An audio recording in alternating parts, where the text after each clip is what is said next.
Welcome back, Deep Divers. Today we're looking at something kind of interesting. An article that basically asks like, hey, where are all the managers in management research? Yeah, it's kind of ironic when you think about it. It really is. The article is called Bringing the Manager Back into Management Scholarship, and it's a commentary from the Journal of Management. It's pretty thought-provoking, and honestly, it could change how you see management. Yeah, one of the things that really stood out to me was how the authors start by highlighting this quote from the 2021 Academy of Management Conference. And it basically points out how weird it is for a whole field called management to not really focus on the actual people doing the managing. Okay, so let's break this down. Yeah. How did we even get to a point where management scholarship seems to have like forgotten about the manager? Well, the author suggests it was kind of a gradual shift. And it's really tied to the way management theory evolved. Early on, think back to scientific management. It was all about systems and processes optimizing for efficiency, and the individual manager almost became irrelevant compared to the whole system. So it was less about the individual's choices and more about making the system work best. Exactly. And then as management theory got more complex, we saw this move toward these abstract models that focused on the firm itself, the company as a whole, rather than the people actually leading those companies. That makes sense. But it also seems like a huge oversight. Yeah. I mean, ultimately, companies don't make decisions, people do. What are we missing by not focusing on the humans at the helm?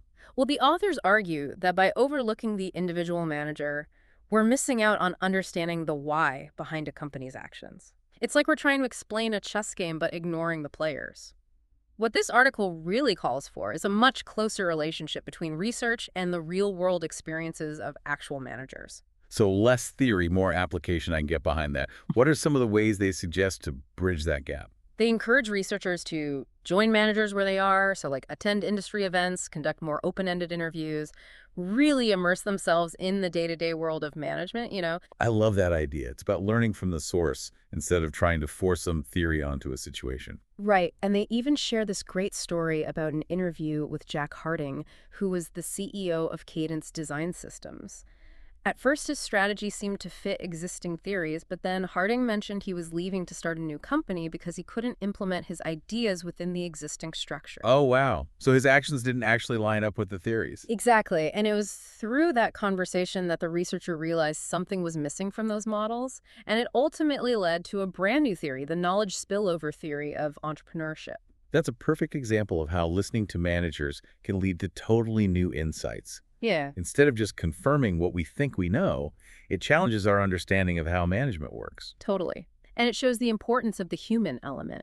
We're not just talking about numbers and models, but about individual motivations, experiences, even biases that all factor into how managers make decisions. It's like you could have two companies with the same resources, but the people leading them could make totally different choices based on their own experiences and perspectives. It really is right. It's those choices that shape where a company goes. And the authors argue that we need to put the manager back into our theories instead of always using those abstract firm level models. So instead of companies being these like faceless things, we actually think about the characteristics of the people running them. That's interesting. But how do we do that in a way that's still like rigorous and academically sound? Well, they use dynamic capabilities theory as an example. That theory that's all about how companies adapt and change. They say this theory gets way more interesting when we consider what they call the entrepreneurial manager. So it's not just about the company's like resources or capabilities, but also about the vision and leadership of the person at the top. Exactly. They argue that those insights and decisions from the top are essential for dynamic capabilities. These leaders aren't interchangeable. Their unique experiences shape how the whole company responds to change. Yeah, it makes sense. One leader might be afraid of risk while another thrives on pushing the boundaries. And by understanding those tendencies, you can get a much deeper understanding of how those decisions are made, why some companies do great while others struggle, but it goes beyond just adding the manager into existing theories. The authors also say we need a better approach to research itself. Interesting. What do they suggest? They want research that uses multiple levels of analysis and a variety of methods. So instead of just looking at company-level data, we also need to look at the individual manager level. So things like personality, leadership styles, decision-making, all the things that make a manager tick.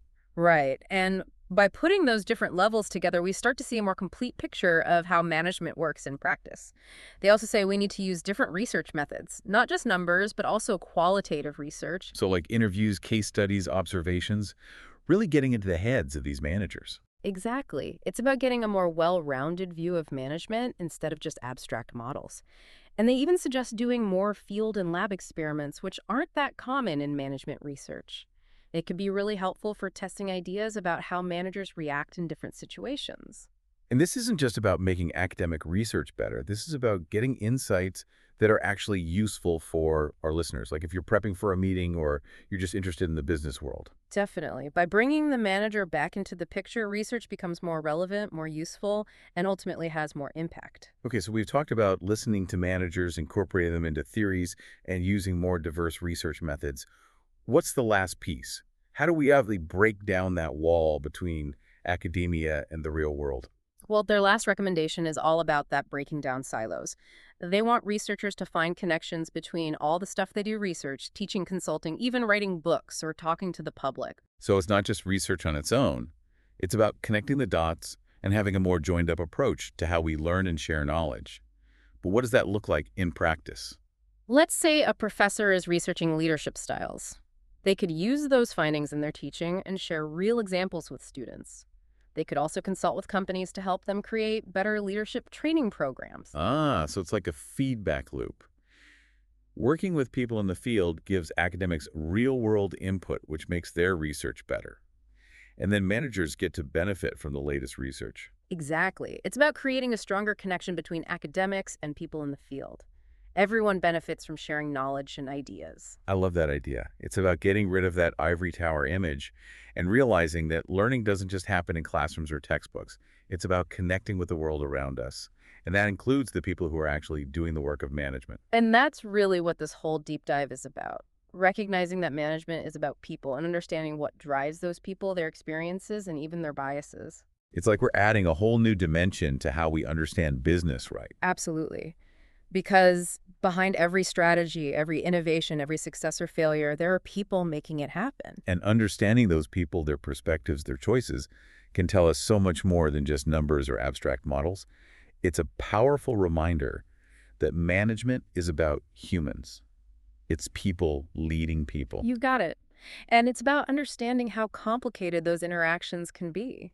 So to wrap things up, we've learned that bringing the manager back into focus is super important for making management scholarship more useful, insightful, and impactful. It's all about bridging the gap between theory and what actually happens in the real world. Right. And it's about recognizing the human element that's at the heart of it all. It really is. So next time you're reading like a business article or listening to a podcast, think about the human side of things. Yeah, like what are those people's motivations, their experiences, even their biases? It adds a whole new layer to how we analyze businesses. For sure. It's a good reminder that behind every company, every strategy, every success or failure, there are people driving it all.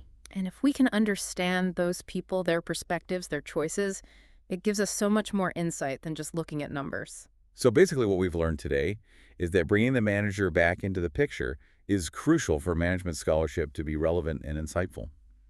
It's about closing that gap between theory and practice and remembering the human element. And always keep diving deep. And don't forget to look for the people behind the curtain.